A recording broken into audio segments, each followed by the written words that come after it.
Hey, this is Andreas from Pocketables, and this right here is the Phonejoy Bluetooth controller for Android. First, before I start the video, I just want to apologize for the what's bound to be horrible video quality, but I normally either record screens directly or use my phone to record videos, and since my phone will be featured in this video, I'm actually using a tablet to record this right now, so you're just going to have to bear with it, I'm afraid. So anyways, this is the Phonejoy. It's a Bluetooth controller for Android and technically iOS and Windows. Windows isn't really covered so much on our site, and the iOS support is still under development, so really only Android as far as this review goes. As you can see, it's very much like a PlayStation 3 controller.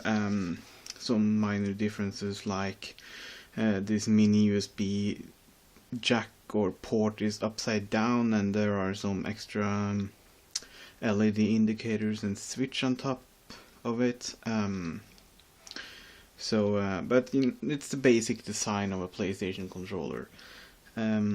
It connects over Bluetooth and using the Blues IME app, which is free for download. So I have more details on how this connects in the written review, but basically if you do this correctly, you get either all the buttons working, or in some very specific cases the analog sticks even work as actual analog sticks.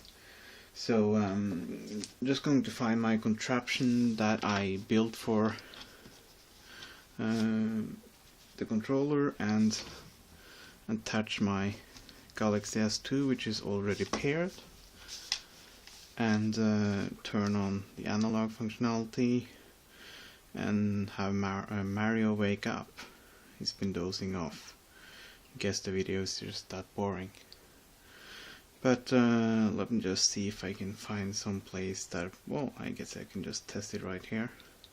Right now I have the emulator mapped to the control scheme that I like the best, which basically uses the right analog stick as the C buttons on a Nintendo 64, and the left analog stick actually works as an analog stick. And what you'll notice when something works as an analog stick compared to as a D-pad, which is sort of the other option, is that I can make Mario walk very slowly and I can make him run, and I basically have full control over what direction he's moving in. So there's a couple of levels in Super Mario 64 that are extremely easy to fail on if you're using a controller setup. Well, if you're using the touchscreen as well, but also if you're using a controller that doesn't have full analog stick support. This is one of them. Halfway up the mountain or somewhere like that, you actually have to balance over this rolling lumber thing, and you're going to fall off quite easily if you don't have the full range of motion that you get with a controller like this.